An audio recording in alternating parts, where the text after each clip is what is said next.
Ich bin Ernst Brandenberger, führe zusammen mit dem Sohn die Firma Green Service. Wir produzieren Rollrasen und einen Landwirtschaftsbetrieb nebenbei und dort haben wir Milchwirtschaft und Ackerbau. Die Rollrasenernte war sehr anspruchsvoll. Wir haben eine Lösung gesucht zum Automatisieren. Dann sind wir mit Wien Automation in Kontakt gekommen, um das schwierige Projekt gut aufzugleisen. Mein Name ist Michael Studer, ich bin der Geschäftsführer der Firma Twin Automation. Das Projekt hat uns von Anfang an sehr interessiert, weil es ist mal etwas komplett anderes. Eine Maschine auf dem Feld zu bauen, war für uns ganz eine neue Erfahrung. Rollrasen als Naturprodukt bringt ganz eigene Herausforderungen mit sich.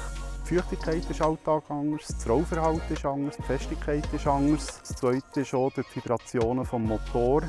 Das tut das Palettieren eher negativ beeinflussen. Wir haben eine Roboterpalettierung auf eine bestehende Erntemaschine aufgebaut und wir haben schlussendlich das Palettieren selber automatisiert. Wir haben einen Schlechtrollauswurf, wo es anstatt der Roboter palettieren wird, die Schlechtrolle ausgeschleust. Und wir haben dann auch einen Lenkautomat noch geholfen machen, dass der Traktor von selber geradeaus fährt. Ein Roboter braucht Strom und Luft.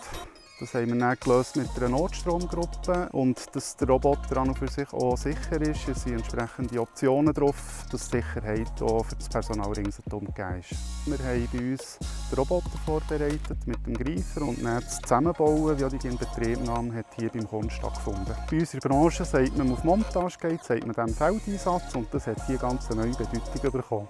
Durch den innovativen Lösungsansatz haben wir etwa 45% der Arbeitszeit einsparen.